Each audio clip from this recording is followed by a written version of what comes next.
Good morning. Thank you, teacher. કેમ છો બધા? સરસ. ચલો આજે આપણે ગણિત વિષયમાં એક સરસ મજાનો ટોપિક શીખીએ. બરાબર? એના માટે હું તમને કેટલાક પ્રશ્નો પૂછીશ, એનો તમારે આંગળી ઊંચી કરીને જવાબ આપવાનો. બરાબર? જેને આવડે તે આંગળી ઊંચી કરશે. અહીંયા હું કેટલીક આકૃતિ દોરું છું, જેને આવડે આકૃતિનું નામ એ આંગળી ઊંચી કરશે. બરાબર? ચલો અહીંયા બોર્ડમાં મેં એક આકૃતિ દોરી છે. સારી આકૃતિ છે. બોલો અંજુબેન. સરસ, વેરી ગુડ. આ આકૃતિ શાની છે? રેખાખંડની છે. બરાબર છે, સરસ. ચલો હવે બીજી આકૃતિ દોરું છું, જેને આવડે તે આંગળી ઊંચી કરશો. બોલો આયુષ. રેખા. સરસ, વેરી ગુડ. આ આકૃતિ શાની છે? રેખા. ચલો હવે આને હું નામ આપું. ચલો અહીંયા હું નામ લખી દઉં, બિંદુ એ લખું ને અહીંયા બિંદુ બી લખું. તો આને મારે વાંચવું છે, તો કઈ રીતે વાંચી શકાશે? બોલો સાક્ષીબેન. રેખાખંડ AB. વેરી ગુડ, સરસ. રેખાખંડ AB. એ જ રીતે ચલો આને હું નામ આપી દઉં એક્સ અને વાય. હવે આને મારે વાંચવું છે, તો શું વંચાશે? કઈ રીતે? બોલો ચિરાગભાઈ. રેખા એક્સ વાય. સરસ, વેરી ગુડ. ચલો હવે હું અહીંયા ત્રીજી આકૃતિ દોરું છું, જેને આવડે તે આંગળી ઊંચી કરશે. ચલો અહીંયા બોર્ડમાં મેં આકૃતિ દોરી. સારી આકૃતિ છે. બોલો રતનભાઈ.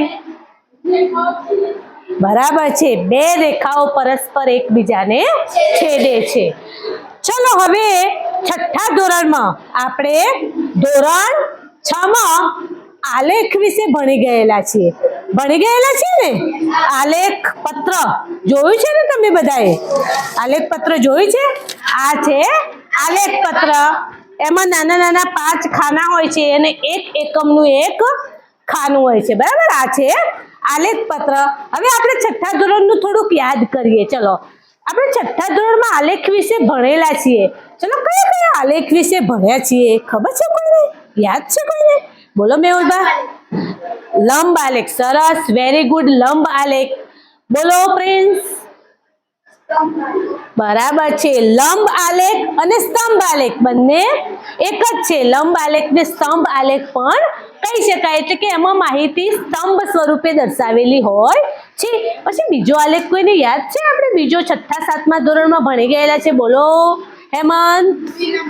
બરાબર છે, સરસ. દ્વિલંબ આલેખ એટલે કે એમાં 2 સ્તંભ દોરેલા હોય છે, 2 લંબ દોરેલા હોય છે, એટલે દ્વિલંબ આલેખ. હજુ કોઈ આલેખ યાદ છે? બોલો અરુણભાઈ. બરાબર છે, સરસ, વેરી ગુડ. ચિત્ર આલેખ. આપણે ધોરણ 6 માં ચિત્ર આલેખ શીખેલા છીએ. પછી હજુ એક આલેખ રહી જાય છે.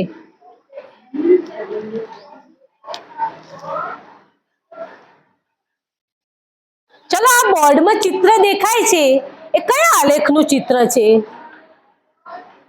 બોલો સચિનભાઈ. બરાબર છે, સરસ, વેરી ગુડ. લંબ આલેખનું ચિત્ર છે. ચલો આ આલેખ, આ શાનું ચિત્ર છે? આ કયો આલેખ છે? બોલો ધર્મિષ્ઠાબેન. વર્તુળ આલેખનું ચિત્ર છે. ચલો વર્તુળ આલેખનું નામ બીજું વર્તુળ આલેખને કયા નામે ઓળખવામાં આવે છે? અથવા તો વર્તુળ આલેખ માટે બીજો કયો શબ્દ વાપરવામાં આવે છે? બોલો સાક્ષીબેન. બરાબર છે, સરસ, વેરી ગુડ. પાઈ ચાર્ટ. આ આલેખ, આ ચિત્ર કયા આલેખનું છે?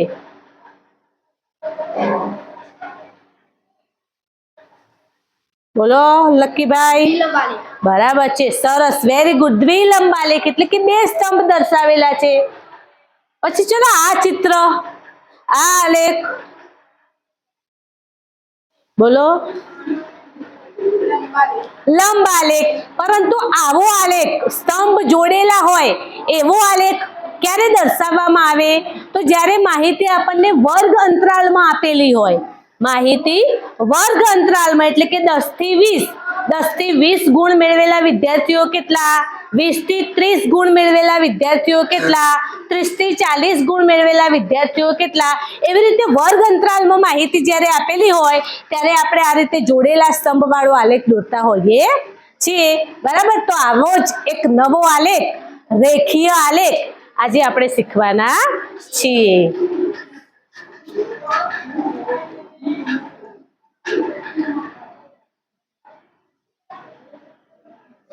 ચલો આલેખ વિશે આપણે શીખેલા છીએ. તમારા બધા પાસે આલેખ પત્ર છે તો બધા ચલો આપણે એક્સ અક્ષ અને વાય અક્ષ દોરવાનું શીખેલા છીએ અને આપણે જાણીએ છીએ.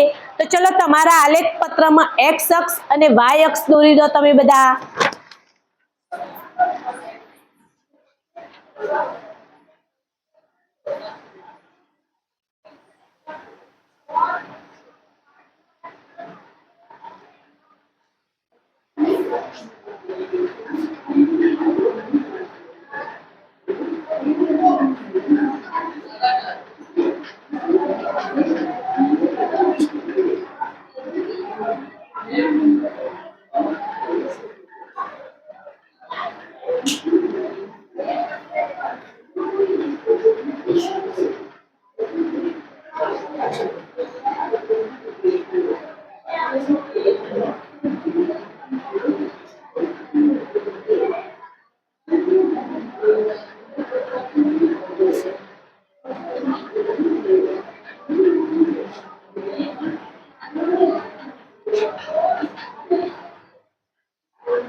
ચલો આ રીતે એક્સ અક્ષ અને વાય અક્ષ દોરી દીધો બધાએ. સરસ, વેરી ગુડ. હવે અહીંયા હું કોષ્ટક 1 દોરું છું જેનો આલેખ આપણે રેખીય આલેખ દોરતા શીખવાનું છે. બરાબર છે. ચલો હવે અહીંયા ધ્યાન રાખો બધા. જે અહીંયા હું જે કોષ્ટક ઉતારું છું એ કોષ્ટક આપણે આપણી નોટબુકમાં લખવાનું થશે.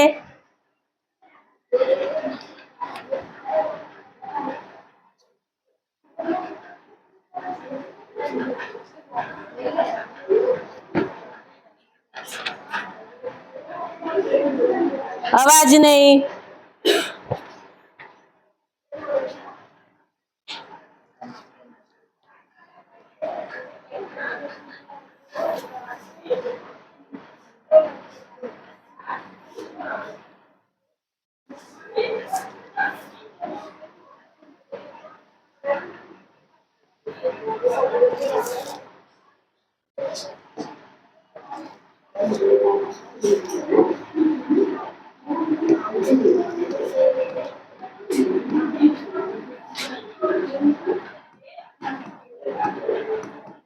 તાપમાન અંશ સેલ્સિયસમાં આપણને દર્શાવેલું છે.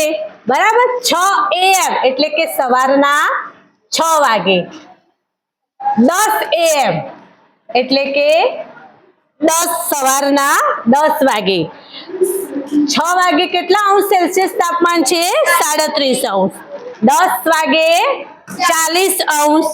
2 PM એટલે કે બપોરના 2 વાગે 38 અંશ સેલ્સિયસ અને 6 PM એટલે કે સાંજના બપોર પછીના 6 વાગે 35 અંશ સેલ્સિયસ.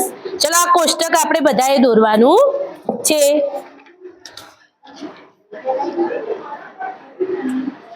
દોરી દીધું. અહીંયા આપણે એક્સ અક્ષ, આ ઊભી રેખાને આપણે વાય અક્ષ તરીકે ઓળખીએ છીએ. બરાબર. ચલો દોરાઈ ગયું બધાને. આપણા આલેખ પત્રમાં પાછળ જગ્યા છે ત્યાં આપણે આ કોષ્ટક દોરવાનું. હા, આપણા આલેખ પત્રમાં જો અહીંયા પાછળ જગ્યા આપેલી છે ત્યાં આપણે આ કોષ્ટક લખી દેવાનું. આ તો એમને એમ દોરી દેવાનું.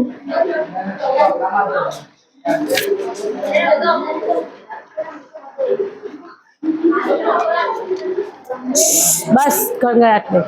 ચલો હવે જુઓ તાપમાન આપણને અંશ સેલ્સિયસમાં તાપમાન આપેલું છે અને સમય આપણને સવારના 6 વાગે, સવારના 10 વાગે, બપોરના 2 વાગે અને સાંજે 6 વાગે 4 સમયનું આપણને અહીંયા ટેમ્પરેચર અંશ સેલ્સિયસમાં આપેલ છે. તો આપણે એક્સ અક્ષ ઉપર આપણે સમય દર્શાવીશું. એક્સ અક્ષ ઉપર સમય દર્શાવીશું. 2 ખાના છોડી અને અહીંયા આપણે લખીશું 6 AM. 2 ખાના છોડી અને આપણે અહીંયા લખીશું 10 AM. 2 ખાના છોડી અને આપણે લખીશું અહીંયા 2 PM. 2 ખાના છોડી અને આપણે લખીશું અહીંયા 6 PM એટલે કે બપોર પછીના 6 વાગે. બરાબર. એ જ રીતે હવે આપણે અહીંયા વાય અક્ષ ઉપર શું દર્શાવવાનું થશે? તાપમાન. શું દર્શાવવાનું થશે? તાપમાન. હવે આપણે પ્રમાણમાં લેતા શીખેલા છીએ પણ અહીંયા જો તાપમાન આપણને આપેલું છે 37°C, 40°C, 38°C અને 35°C. એટલે કે આપણે સૌથી મોટું તાપમાન, સૌથી મોટો અંક કેટલો છે? 40° સુધી. એટલે આપણે અહીંયા વાય અક્ષ ઉપર 40° સુધી દર્શાવવું પડશે. વાય અક્ષ ઉપર આપણે 40° સુધી દર્શાવવું પડશે. બરાબર. જો આપણે 2 નું માપ લઈશું અને બધા વચ્ચે અંતર 2 કે 3°C જેટલું અંતર છે એટલે આપણે પ્રમાણમાં 2° રાખવું પડશે. પરંતુ જો આપણે અહીંયા 2 થી શરૂઆત કરીશું તો 2, 4, 6, 8, 10, 12 આપણે છેક 40 સુધી આપણું આલેખપત્ર આપણું મર્યાદિત છે, સીમિત છે. એટલે આપણે બધા અંક 40 સુધીના આપણા આલેખપત્રમાં દર્શાવી શકીશું નહીં. તો એના માટે જો અહીંયા આપણે શું કરવાનું? અહીંયા જેમ આપણે સંખ્યાઓ લખીએ છીએ, જેમ આપણે સંખ્યાઓ લખીએ છીએ તો પાછળ 1, 2, 3 પછી આપણે આગળ આ રીતે ટપકાના નિશાન દર્શાવીએ છીએ ને. તો આનો મતલબ શું થાય કે હજુ આગળ સંખ્યાઓ છે. તો એ જ રીતે અહીંયા આલેખમાં આપણે મોટી સંખ્યાથી શરૂઆત લખવાની કરવાની પણ અહીંયા નીચે સંખ્યાઓ હજુ છે એવું દર્શાવવા માટે અહીંયા આપણે શરૂઆતમાં આલેખના શરૂઆતમાં આ રીતે ખાંચો દર્શાવવાનો રહેશે. આલેખના શરૂઆતમાં આવો ખાંચો દર્શાવવાનો રહેશે. 2 ખાના કે 1 ખાનામાં આપણે આવો ખાંચો દર્શાવીશું અને એના પછી આપણે અહીંયા પ્રમાણમાં લખવાનું ચાલુ કરીશું. આપણે 2°C 1 એકમ બરાબર કેટલા અંશ સેલ્સિયસ લેવાનું છે? 2°C એટલે લખીશું અહીંયા 30°. અહીંયા 30° થી શરૂઆત કરી અને અહીંયા આવો ખાંચો દર્શાવ્યો એટલે એનો મતલબ શું થશે કે હજુ નીચે આની નીચે બીજી સંખ્યાઓ છે 28, 26 બરાબર. હવે 30 એના પછી આવશે 32°C. આપણે 1 એકમ બરાબર કેટલા લીધા છે? 2°C લીધા. 32 પછી આવશે 34°. પછી બોલો બરાબર છે. અને આગળ એક આવશે 42°. બરાબર. ચલો દોરાઈ ગયું બધાને?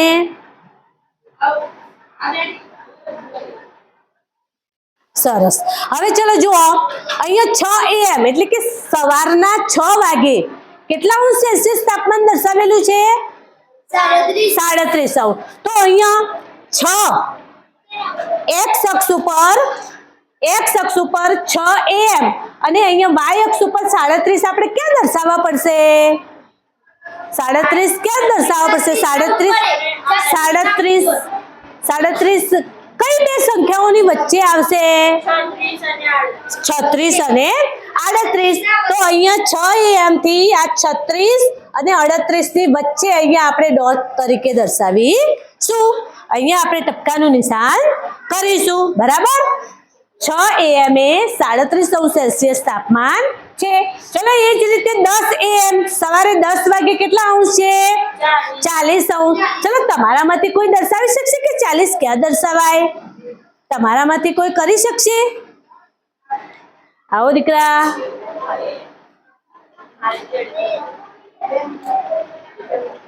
તમે આવો દીકરા. અહીંયા નીચે x અક્ષ ઉપર આપણે 10 am અને એનું માપ 40 અંશ છે, તો જ્યાં અહીંયા y અક્ષ ઉપર 40 હોય ત્યાં આપણે ટપકું કરવાનું થશે. સરસ, વેરી ગુડ, 40 અંશ. ચલો એ જ રીતે ચલો 2 pm એટલે કે બપોરના 2 વાગે કેટલા અંશ સેલ્સિયસ તાપમાન છે? 38 અંશ. તો ચલો 38 બપોરે 2 વાગે 38 અંશ એટલે કે અહીંયાથી શરૂ કરીને અહીંયા 38 y અક્ષ ઉપર જે 38 આવતા હોય તે આપણે ટપકું કરવાનું થશે. ચલો એ રીતે સાંજે 6 વાગે કેટલા અંશ સેલ્સિયસ તાપમાન આપણે દર્શાવવાનું છે? 35 અંશ. ચલો કોઈ અહીંયા આવીને કરી શકશે કે 35 અંશ ક્યાં દર્શાવવાના? કઈ બે સંખ્યાઓની વચ્ચે 35 આવશે? આવી જાવ સચિન.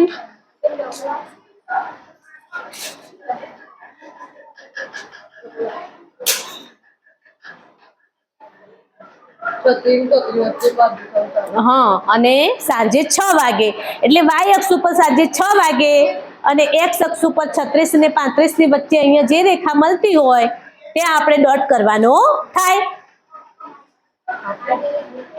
અહીંયા રેખાના આપણે સરસ, વેરી ગુડ, બેસી જાઓ. ચલો હવે આપણે આ ટપકા જે તાપમાન આપણને આપ્યું હતું એ આપણે દર્શાવી દીધું. હવે આપણે એને રેખા દોરીને 2 ટપકાને જોડી અને આ આલેખને આપણે પૂરો કરીશું. આ 2 બિંદુ જોડવાના, એના પછી આ 2 બિંદુ જોડી દેવાના, એના પછી આ 2 બિંદુ જોડી દેવાના. તો આ થયો આપણો રેખીય આલેખ તૈયાર. આ આપણો રેખીય આલેખ તૈયાર. ચલો હવે આ આલેખ ઉપરથી હું તમને કેટલાક પ્રશ્નો પૂછું. હવે આ આલેખ ઉપરથી હું તમને કેટલાક પ્રશ્નો પૂછું. ચલો આ આલેખ શાની માહિતી દર્શાવે છે? આપેલ આલેખ કઈ માહિતી દર્શાવે છે? બોલો અરુણભાઈ.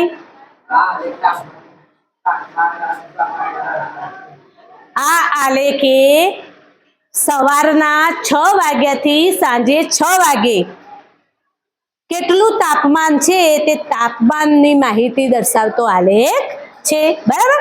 તો ચલો સવારે 6 વાગે કેટલા અંશ સેલ્સિયસ તાપમાન છે? સવારે 6 વાગે કેટલા અંશ સેલ્સિયસ તાપમાન છે? બોલો લક્કીભાઈ.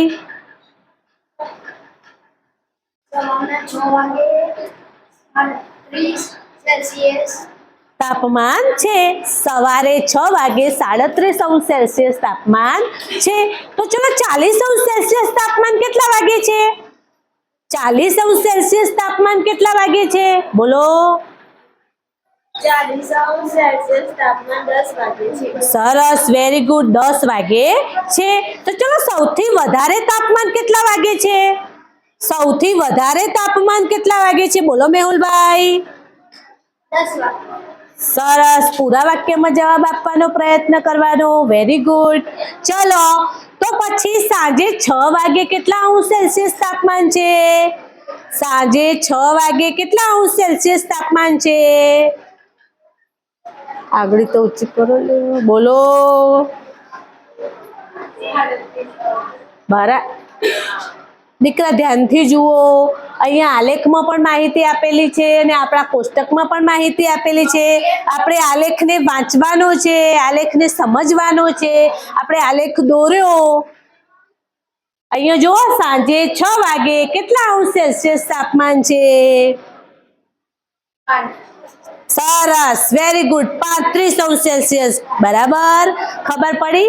તો સારું, ચલો સવારે 10 વાગે અને બપોરે 2 વાગે ના તાપમાનમાં કેટલો તફાવત છે? સવારે 10 વાગ્યાના તાપમાન અને બપોરે 2 વાગ્યાના તાપમાનમાં કેટલો તફાવત છે? બોલો પ્રિન્સ. બરાબર છે, 2 અંશ સેલ્સિયસનો તફાવત છે. સરસ, સમજ્યા તમે?